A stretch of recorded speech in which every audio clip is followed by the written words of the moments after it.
आप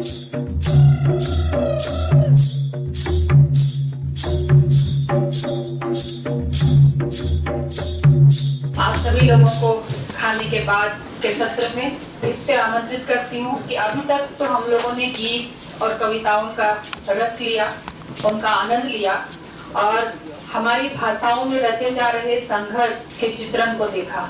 जो भी गीत और जो भी कविताएं हमारे बीच में प्रस्तुत किए गए, उनमें किस तरह से आदिवासी समाज का संघर्ष है, उसकी सोच है और आदिवासियत है, ये हम लोगों ने अभी तक देखा।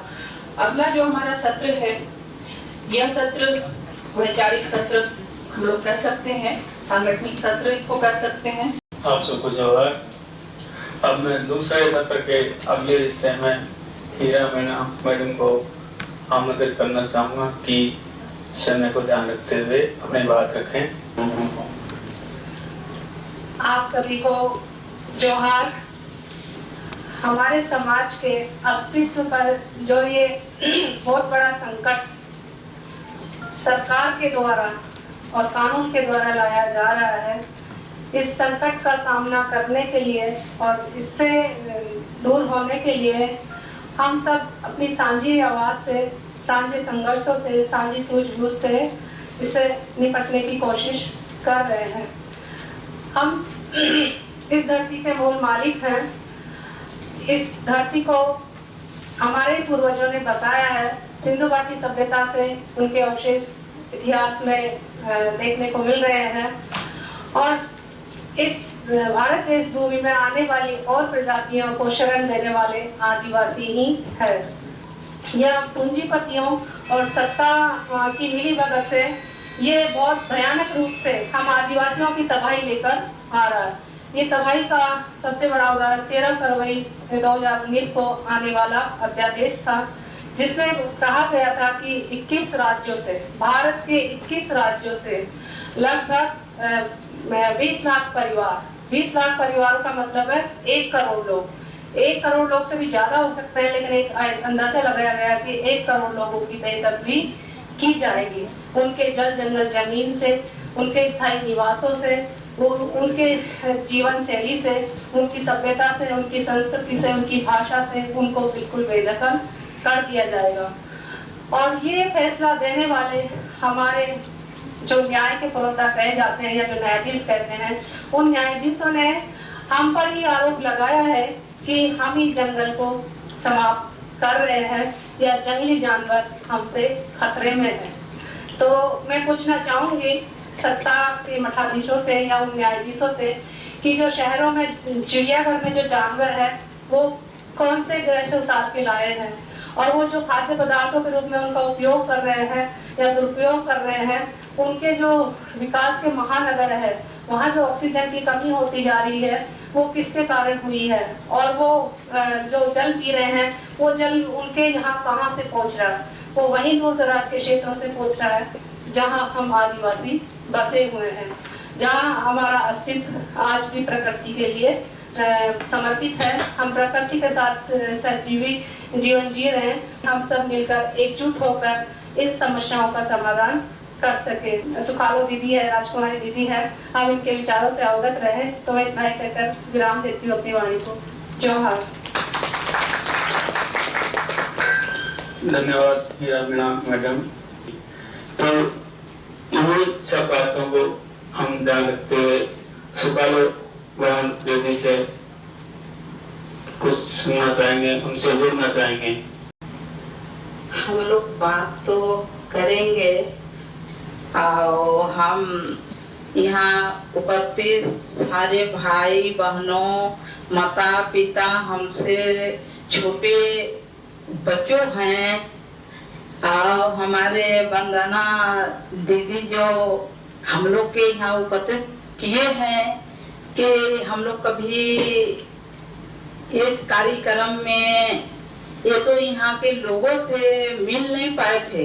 आज इतना सौभाग्य है कि हम लोग ये बीच में आके सुझाव सुनने के लिए और जो लड़ाई हम लड़ रहे हैं, ये लड़ाई को बताने के लिए, हम लोग एकजुटता होने के लिए हम यहाँ आकर लोगों के सिखाना बताना उचित है। तो थोड़ा गीत गा लेते हैं, इसके बाद बात। सियारा में पानी ले लीजिए जनमा कठनिया ये लड़ाई में जमीन के चलते हम जब उतरे बल्ले बोलेगी तो यही हम गाना रखे पूरे अधिकारी क्षेत्र लिए, लेकिन हम यही रखे। और हमारा बिहार भी हम जहिया से लड़ाई में भैया उतरल ही तहिया के कफन लाल साड़ी, लाल साया, लाल कपार में के पगड़ी, अभी तक ले 3 सीट हमारा रखा हुआ है कि तुमको देखना होगा। तुम्हारा बेटा तुम्हारा नाती बाजार से खरीदे में 2 कफन लेट होगा, लेकिन हमारा बेटा नाती के संथा के खरीदने में कोई दिक्कत नहीं होगा। तो जंगल के मालिक कौन होला? जंगल के मालिक हम ही। तू विदेश से आयल बड़े, अंग्रेजों से आयल बड़े, अभी से आयल हो, लेकिन हम यहाँ के हमारे जन्म कर्म भूमि बा। जंगल के जड़ी बूटी चिहबे तू खा लेबे और हम खा ले, बेटी कोल कोल के रख ले भी, हम खा के तुझे खा देवे, तब तो जंगल के मालिक बड़े। एक रोटी के चलते तू आयल पे अपन कार्यक्रम कर और जो हाथ गोड़ से मिल के तोर घर में माई बहन हो तैसे तो हम माई बहनी और तोरा हम भाई बनाओ रही। और बहन के नाता तोड़े रहते तो भाई के नाता तोड़ के हम देखा देबो। ऐसे कि हम आदिवासी की तो तोरे लोटेरा खून दूसरा के चीज के लाल हो के रखी है यहाँ जितना तोरा केस ला दे लगा उतना तू केस लगा। केस से जुर्माना से नहीं खेता, जितना धारा लगाएला हो जितना, लेकिन एक दिन हिसाब देला पड़तो तो मत कहिए। हमन लालची कभी नहीं देखा। अभी जहाँ बनाएला हुई, जहाँ बना हुई, अगर संगठ रही मजबूत तभी जाके ये लड़ाई सफलता हो सकती। नहीं सरकार इतना बेईमान बा, इतना सरकार बेईमान बा कि आजकल देखिए अपना जमीन सोनभद्र में 2 आदिवासी के मर्डर, और मर्डर होने पर ये भैया बपुरा के कोई शकल देखे नहीं जाए। ऐसा धारा लगा दे जाएगा वो जेल जाएगा, कोई कहूँ न जाए तो हाँ जाइए तो मोदी और मोदी ये दूगो के वहाँ स्थान बा जाए आवेला। अब बाकी दुश्मन हो गए, रूढ़ित हो गए, अब यही मरवावत बा वही देखे जाए। तो अगर देखिए जनता आदिवासी रोड पर उतर जाएंगे तो लड़ाई जीत हासिल होना है। अब हम सब एक नहीं हुई तब ले लड़ाई कभी नहीं जीत पाओगे। इतना दलाल है कि जौने के सरकार, जौने के राज, जेकरे पाट ओकरे दलाल और ओकरे रहड़ी के दाल, कि सब आदिवासी के जिक्का जान मार मार के और विदेशी कंपनी, बड़े बड़े ठेकेदार, बड़े बड़े दलाल, बड़े बड़े चुगला ब्राह्मण के वहन के पहुंचाओ का विदेश में ले जाके चोरी रात के हेलीकॉप्टर जहाज से सोचा तो ये नहीं खल कोई जाना। अरे नहीं वो मारा है, अरे नहीं ये तो हमारा देन नहीं है, ये अखिलेश जी के देन है, ये हमारा देन नहीं है, ये मेवती जी के देन है, ये हमारा देन नहीं है, मुलायम सिंह के देन। उतना दिन मुलायम सिंह और ये अखिलेश सिंह ये मेवती काहे नहीं ऐसी कराया। नाम मत नहीं बेचो, कीड़ा कर के मरी है वैसा दलाल, कीड़ा करी है। उनको का नहीं बोलेगा, उनको मुंह में ताला लग जाएगा। ये जितना निकालबा महिलाओं के छेड़खानी, बिटिया के पढ़े जाए में छेड़खानी, कोई रास्ते चलते छेड़खानी, कहूँ लड़की जंगल नहीं जाए पारत बा, न पढ़े जाए पारत बा, के कर देन में ये मोदी और जोगी के देन से सारी चीज रोक के खत्म कर देगा, सारी रोजगार खत्म कर देगा। तो माई की लड़ाई एकदम सपना रखिए, सपना पूरा हो जाएगा। धरती माँ के जय बोलिए और धरती माँ के जय बोलेंगे तो आपको लड़ाई एकदम सफलता, और कभी आप झुकेंगे नहीं। इसी पर हम अपन बात के समाप्त कर दी भैया। और ये जमीन सरकारी है, वो जमीन हमारी है, ये जमीन सरकारी है, वो जमीन हमारी है, जंगल अपनी आपका नहीं किसी के बाप का, जंगल अपनी आपका नहीं किसी के बाप का। जो हमसे टकराएगा जो हमसे टकराएगा लूटने वाला जाए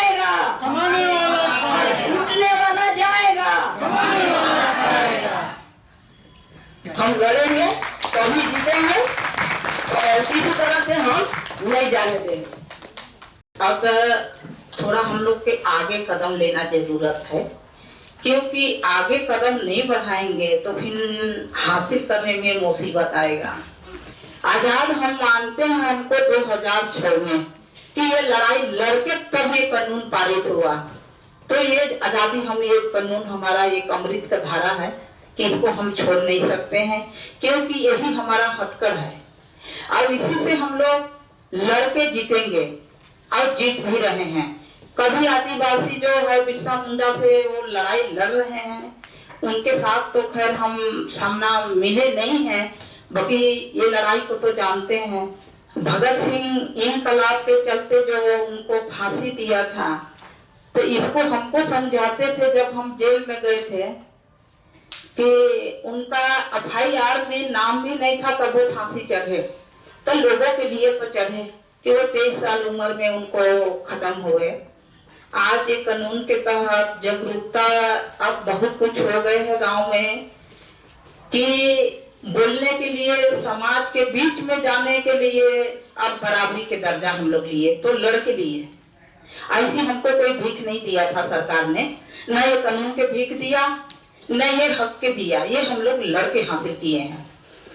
तो जब 2018 में 23 मार्च को भगत सिंह का पुण्यतिथि में हम लोग दावा फार्म, और हम लोग वो दावा फार्म भर के किए हैं कि हम अपने न उसमें आधार कार्ड लगा सकते हैं न राशन कार्ड लगा, ये प्रमाणित हम क्यों देंगे? हमको सरकार ने, तो सरकार तो यहाँ के है नहीं, तो वो प्रमाणित तो नहीं दे सकता है, तो हम भी नहीं देंगे। हम तो यहाँ भारत के रहने वाले हैं, हमारा निवास यहाँ है, जन्मभूमि यहाँ है, तो हम उसमें हम लोग नहीं भरे। उसमें वही सारी कागज निकाल के डिटेल उसको डाले, और घर परिवार में सबको जितना हम लोग परिवार हैं वो अपना एक साथ होकर फोटो किए, और वो फोटो लगाए हैं। उसमें पूरे परिवार का नाम है, बच्चों का नाम है, उम्र है, पिता माता सबका नाम है, और वो कदर करके हम लोग पूरे सीरियल नंबर से कम तो वो दावा फार्म बनाए हैं। लगभग 80-85 पन्ने के हैं, इतना भरे हैं कि उसको सरकार जब देखा ना तो उनको बहुत छप्पड़ लगा। हमारा हक है, 2006 में हमारा कानून पारित हुआ, उसके तहत हमारा अपने हक में व्यक्तिगत भी दावा किए, आज सामूहिक रूप से दावा किए, तो उसका तो निस्तारण आप नहीं देखा है, न बताया ना हमारे पास कोई नोटिस आया, और आप जो है पूरे हमले करा रहे हैं। उल्टा के जो है प्रशासन सुनता है वन विभाग को, वन विभाग ने कितना उत्पीड़न किया, कितनी हमारे जंगल के अंदर पता नहीं कितनी लकड़ी काट कर, और उसको हम प्रमाणित कर सकते हैं, फोटो है उसका पूरा प्रमाणित है हमारे पास कि कितने लकड़ी हम लोग संगठन के लोग जो है रोके थे। उस दिन DM SP और वो DFO उस दिन हाथ जोड़ के गोड़े गिर रहे थे, आज पहचान बदल गया, आज हमारे ऊपर केस लगा रहा है, उल्टा नियम आ गई है।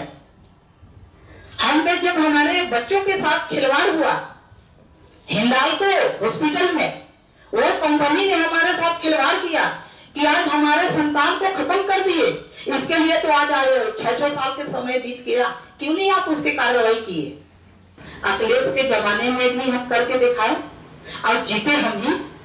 आज भी हम ये मोदी और योगी के साथ भी देखना होगा, और हमारे बराबरी करने की उनको औकात हो तो हमारे साथ वो पंगा लें। आज भी हम संघर्ष में आए और लड़ रहे हैं और जीतेंगे हम। तो आप सुप्रीम कोर्ट में भी चले गए और वहाँ भी पूरे देश को लड़ाई को अगुवाई कर रहे हैं कि हमारे संग भाई आदिवासी जितना है, चाहे अन्य परंपरा है, जो जंगल से निर्भर हैं, उनको हक बनता है उसमें। और ये जेल जुर्माना को डरना नहीं है, न हम लोग डरे नहीं। हम लोग तो देखिए जेल जाके हम लोग और ये मजबूती के साथ जो है बात भी रखते हैं, और मजबूती के साथ ताकत भी है, और ताकत के साथ हम लोग लड़ाई लड़ रहे हैं। कम से कम एक जगह में हम लोग का लगभग 400 एकड़ 500 1000 एकड़ ऐसे कर करके हम लोग दखल दिए हैं। वन विभाग के जो हम लोग के पास से छीना था उसको हम लोग छीने हैं और उसमें सामूहिक खेती करते हैं। सामूहिक खेती करके और आज जीत के केवल हमको मानवता का जरूरत है कि हम दावा पाकर दिए हैं, मानवता दे या ना दे हमारा है। हम दावा कर दिए, दावा ठोक दिए, अब उसको हमारे हाथ से खींचना बहुत मुश्किल के बात है और नहीं खींच पाएगा। तो हम लोग जीते हुए लोग हैं, कभी हारने वाले आदिवासी नहीं हैं। जब भी लड़ाई लड़े हैं जीते हैं और जीत के ही रहेंगे। और वही संघर्ष आप लोग भी कीजिए और आप भी अपना जंगल जमीन को नहीं छोड़ना है, क्योंकि हम लोग ये नहीं देखना है कि केवल सोनभद्र में करना है, मिर्जापुर में करना है तो लखीमपुर में करना है। हमारे ये देश के अंदर, भारत के अंदर, अन्य राज्यों के अंदर सब जगह आदिवासी हैं, सबके साथ जो है उत्पीड़न हो रहा है। तो हम लोग सबको मिल के और एक साथ यदि लड़ेंगे तो हम तो जीतेंगे। चाहे भले हम लोग 90% है, हम 10% है, बाकी हम जीतेंगे। हमारे हक है। धरती माँ को जय करके हम लोग नारा बदले हैं। इसमें नारा बोलते थे कि नहीं भारत माँ को जय, तो इसमें हम लोग संगठन वाले बीच में हम लोग बोले महिला कि भारत माँ जय नहीं, हमारा धरती माँ जय है।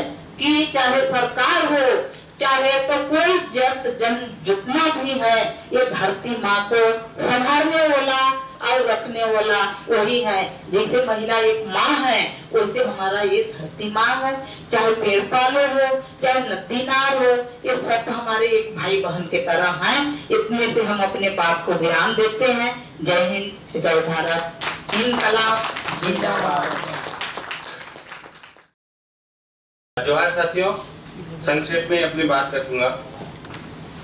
देखिए, आज का आयोजन बड़ा महत्वपूर्ण इस दृष्टि से कि जो अकादमिक सेमिनार होते हैं उनसे एकदम अलग ढंग का है ये आयोजन। और अकादमिक सेमिनारों में हम क्या करते हैं कि जो किताबों की बातें हैं उनको दोहराते हैं और ज़्यादातर फील्ड से एक दूरी उसकी होती है, जमीनी हकीकतों से एक दूरी होती है। और जितने शोध होते हैं उनमें भी आदिवासियों की मुख्य तौर पर आर्थिक समस्याओं का विश्लेषण होता है। खासतौर पर साहित्य में आजकल जो आदिवासी संबंधी शोध हो रहे हैं उनमें साहित्यिक रचनाओं के माध्यम से ही आदिवासियों के बारे में जानने की कोशिश होती है। और जब विद्यार्थी समाज शास्त्रीय अध्ययन करता है तो उससे अपेक्षा होती है कि वो समाज के बारे में भी जान रहा हो, लेकिन समाज के बारे में जानने के स्रोत भी किताबें ही हैं। ऐसे में अगर हम अपने सेमिनारों में, इस तरह की गोष्ठियों में जमीन से जुड़े हुए लोगों को शामिल करेंगे और उनके अनुभवों को हम जानेंगे तो निश्चित तौर पर हमारा शोध बेहतर होगा और देश, दुनिया, समाज के बारे में हमारी राय बेहतर होगी। इसलिए इस तरह के आयोजन होने चाहिए, एक सिलसिला शुरू होना चाहिए। जो पंकज जी ने बात कही और इस गोष्ठी की एक विशेषता है कि इसमें जो बहुभाषिता या बहुसांस्कृतिकता जो आदिवासी दर्शन की, आदिवासियत की एक अहम विशेषता है, उसकी भी रक्षा हुई है। आप देखें कि सभी लोगों ने अपनी अपनी मातृभाषाओं में गीत प्रस्तुत किए, नहीं तो और कोई गोष्ठी होती तो लोग हिंदी में सुनने की अपेक्षा करते हैं, अंग्रेजी में सुनने की अपेक्षा करते हैं। और ये अंतर्राष्ट्रीय जो मातृभाषाओं का अंतर्राष्ट्रीय वर्ष संयुक्त राष्ट्र संघ ने घोषित किया 2019 को, तो उस दृष्टि से भी काफी महत्वपूर्ण है कि हम आदिवासी अपनी भाषाओं के प्रति सजग हैं। और जब हम मातृभाषाओं की बात करते हैं तो हमें ये भी स्पष्ट रखना होगा कि मातृभाषाओं को खतरे किस प्रकार के हैं, क्योंकि जनरली जब भी भाषाओं को खतरे की बात होती है तो अंग्रेजी का एक हवा खड़ा किया जाता है। मित्रों, मैं बताना चाहूंगा कि अगर आप भाषा संबंधी आंकड़े देखें, 3 आंकड़े मुख्य तौर पे हमारे सामने हैं। एक जो यूनेस्को का इंटरएक्टिव एटलस है जो भाषाओं के आंकड़े, खतरे वाली भाषाओं का ब्यौरा प्रस्तुत करता है, उसके अध्ययन प्रस्तुत करता है। दूसरा जो सेंसस के आंकड़े हैं, जो जनगणना विभाग के आंकड़े, भाषा संबंधी आंकड़े वो प्रस्तुत करते हैं। वो, और तीसरे अभी पीपल्स लिंग्विस्टिक सर्वे हो रहा है या दूसरे लैंग्वेज से जुड़े हुए अध्ययन हो रहे हैं, लिंग्विस्टिक अध्ययन हो रहे हैं। तीनों एक बात जो कॉमन कहते हैं वो ये है कि जो देश की जो सबसे खतरे वाली भाषाएं हैं वो सब आदिवासियों से संबंधित है, नंबर 1। नंबर 2, हिंदी या ये बांग्ला, तमिल बड़ी भाषाएं कोई खतरे में नहीं है। जो उन भाषाओं को बोलने वाले लोग कहते हैं कि हमारी भाषा अंग्रेजी की वजह से खतरे में है, बल्कि उन बड़ी भाषाओं की वजह से आदिवासी भाषाएं खतरे में हैं। आप देखिए कि हम हिंदी में बात कर रहे हैं, हम सबकी में से अधिकांश की मातृभाषा हिंदी नहीं है, लेकिन हम हिंदी में बात कर रहे हैं। हमने अपनी मातृभाषाओं को छोड़ करके हिंदी सीखी है और अपने बच्चों को अपनी मातृभाषाओं को छोड़ने के लिए हम विवश कर रहे हैं, क्योंकि हम हिंदी में बात करते हैं या हिंदी या अंग्रेजी माध्यम स्कूल में भेजते हैं। तो अंग्रेजी उसका अगला चरण हो सकता है, लेकिन जो बड़ी भारतीय भाषाएं हैं वो स्वयं भी आदिवासी भाषाओं के लिए खतरे में है। ये जो सुप्रीम कोर्ट की बेदखली का सवाल है उससे जुड़ा हुआ सवाल है, क्योंकि आदिवासियों को जितना आर्थिक खतरा है उससे ज्यादा सांस्कृतिक खतरा है। और सांस्कृतिक खतरे की हम बात करेंगे तो उसमें संस्कृति, गीत, संगीत और भाषा भी आएगी।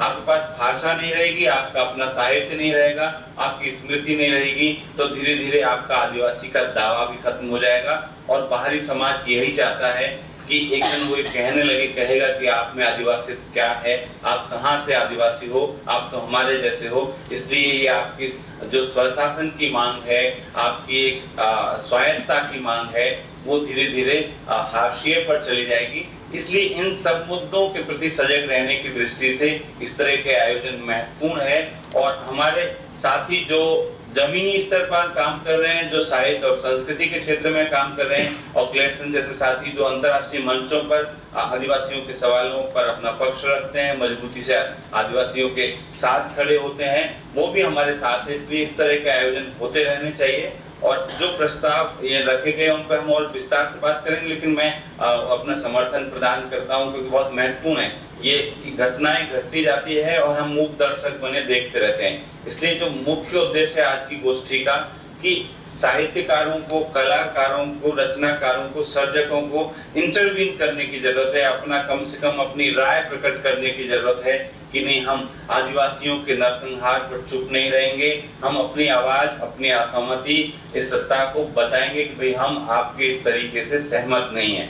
मुमकिन है उससे कुछ बदले, मुमकिन है ना बदले, लेकिन एक सर्जक के तौर पर, एक कलाकार के तौर पर हम अपनी असहमति जहां भी मौका मिलेगा हमको प्रकट करनी चाहिए। वरना जो हमारी प्रतिबद्धता है वो अपने आप सवालों के दायरे में होगी। धन्यवाद। आपकी ताकत, आपकी सुंदरता, आपका साहस और आपका जीवन दर्शन आपकी भाषा में है। भाषा से ही आपकी ताकत है। और पूरी दुनिया में आदिवासियों की जो लड़ाई है वो उनकी अपनी भाषा में है। जैसा कि अभी सुकालो जी और राजकुमारी जी ने बताया, आप जिस दिन छोड़ दीजिएगा अपनी भाषा, अपनी संस्कृति, अपना पुरखौती दर्शन,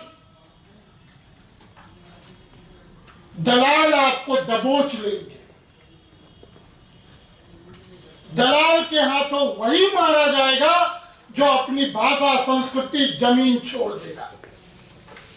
जब तक आप इसको पकड़े रहेंगे आप जिंदा रहेंगे। ये हम पिछले कम से कम 500 सालों की लड़ाई का जो इतिहास हमारे सामने है, उससे हम ये जानते हैं कि करोड़ों लोग, अरबों लोग, मतलब 1 अरब लोग 10 करोड़ को मारने के लिए पिछले 5000 से 1000 साल से प्रयास कर रहे हैं।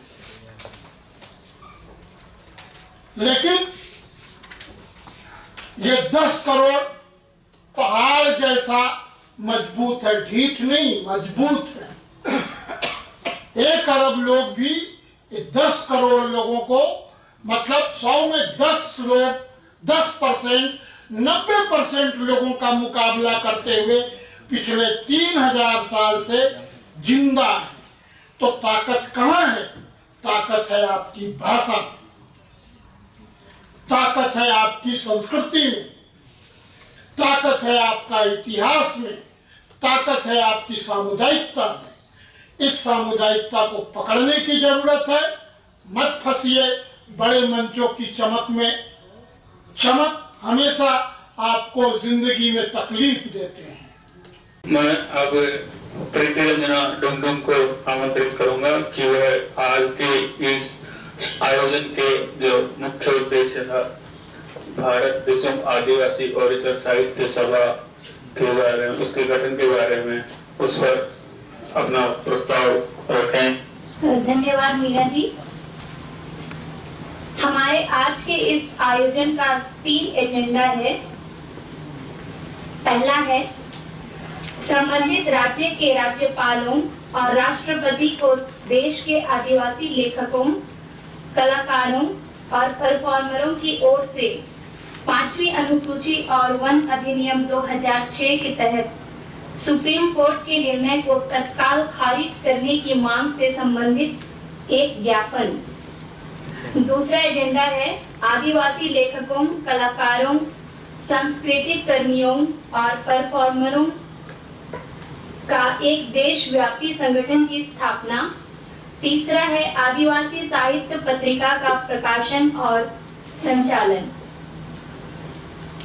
तो सबसे पहले प्रस्ताव नंबर 1 पर राय की बात है यहाँ पर। इसके लिए मैं ग्लैडसन डुमडुम जी को आमंत्रित करती हूँ। जहाँ तक इसकी शुरुआत की बात थी कि क्या करना चाहिए, जब इससे पहले मीटिंग हुई, सर लगभग 2 बार मीटिंग हुई, तब एक सोचा गया कि जितने भी कलाकार हैं या लेखक हैं, साहित्यकार हैं, जो आदिवासी समाज को या उनसे संबंधित जो घटनाएं घटती हैं या जो नीति निर्धारण की जाती है, उससे जो प्रभाव पड़ता है, तब उसमें जिन पर प्रभाव पड़ता है वो तो निरंतर लड़ रहे हैं, लेकिन हम लोग क्या कर रहे हैं? अधिकांशतः, सब पर लागू नहीं होता, लेकिन अधिकांशतः ऐसे देखा जाता है कि हम भी जो दूसरी उनका दुनिया, हमारा दुनिया अलग है। जो दुनिया में लिखने का मतलब होता है बड़ा पुरस्कार पाना, बड़ा नाम, बड़ा बड़ा जगह पे जाना, ये सारा तो ऐसा मैं भी देखता हूँ कि कभी कभी समझ में नहीं आता है और समझ में भी आता है, फिर भी हम लोग कभी नहीं बोलते हैं। जो आदिवासी लेखक आदिवासी मुद्दों पर लिखना शुरू करते हैं, उसको एक सीढ़ी की तरफ उपयोग करके थोड़ा आगे बढ़ जाते हैं, जहां वो बड़ा फलक पर जाते हैं, उनकी मांग बढ़ती है, वैसे ही आदिवासी मुद्दों को छोड़ के वो दूसरे चीजों पर लिखना चालू करते हैं। और मैंने कई लोगों को सवाल किया, तब वो कहते हैं कि आप क्यों हमें फिक्स करना चाहते हैं? हमारा फ्रीडम ऑफ एक्सप्रेशन है, हम जिसके बारे में भी लिखें, क्यों आप हमें सिर्फ आदिवासियों पर फिक्स करना चाहते हैं? ये बड़े बड़े, मैं नाम नहीं गिराना चाहता हूँ, लेकिन कई लोगों ने बात को कहा। या फिर हमने ये भी सवाल उठाया कि आप लोग जो है टाटा के मंच में जाते हैं और दूसरे लोगों के मंच में जाते हैं, आरएसएस के मंच में जाते हैं, वो कहते हैं हम जाएंगे, आप क्यों बांध के रखना चाहते हैं कि हम नहीं जाएंगे? तो दोनों चीज दिखाई पड़ता है कि हम भी उन्हीं की तरह सीढ़ी चढ़ना चाहते हैं, आदिवासी समाज को एक सीढ़ी के रूप में उपयोग करना चाहते हैं। और दूसरा, ये दिखाई नहीं पड़ता है कि हमारे पास इतना लिखने के बावजूद कोई विचारधारा खड़ा हो पा रहा है। किसी ने मंच दे दिया, सारे आदिवासी मतलब कम से कम 100 में 90% तो मैं देख रहा हूँ चले जाते हैं, किसी के मंच में चले जाते हैं। आज इस मंच में है, कल आरएसएस के मंच में है, परसों टाटा के मंच में है, कोई विचारधारा नहीं। कैसे लड़ाई लड़ेंगे?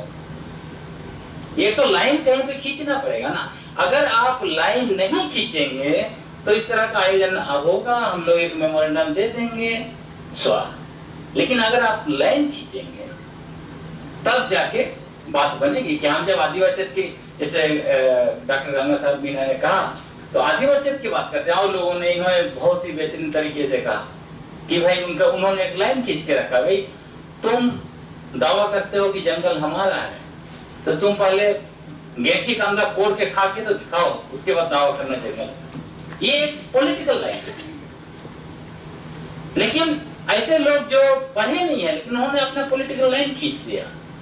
लेकिन हम लोग इतना बड़ा बड़ा PhD होल्डर कहाँ लेके क्यों हम अपना लाइन खींच नहीं पा रहे?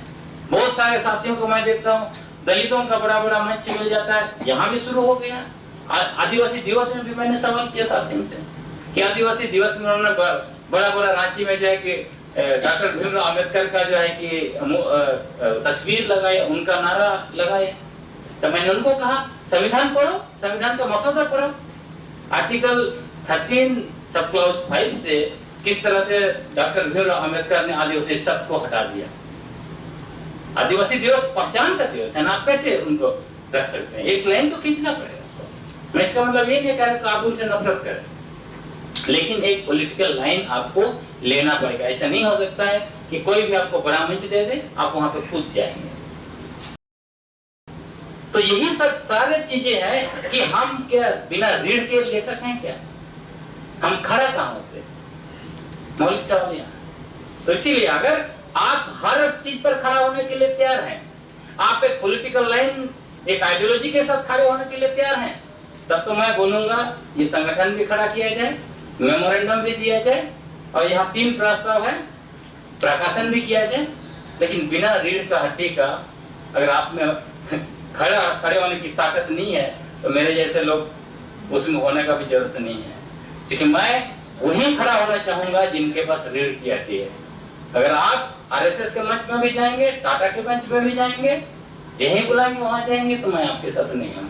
अगर आप कहेंगे कि ये मंच पूरा आदिवासियों के साथ खड़ा रहेगा, आदिवासी मुद्दे पर एक एक मुद्दा पर हम बिना निडर होकर, जिस तरह से बहन ने कहा कि तुम्हारा जेल क्या है, तुम्हारा कानून क्या है, जितना कानून कितना धारा लगा लो, जितना जुर्माना लगा लो, इस लाइन पर अगर आप खड़े होने के लिए तैयार हैं तो मैं जरूर बोलूंगा इसमें आगे बढ़ना चाहिए। धन्यवाद।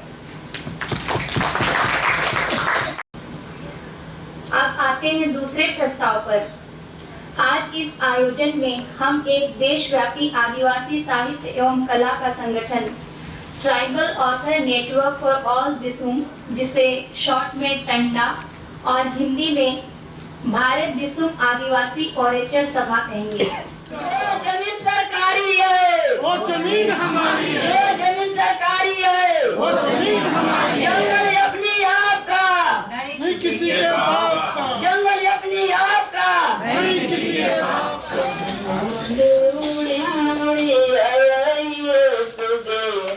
कहाँ वाले उड़ी उड़ी आई सुबह, कहाँ वाले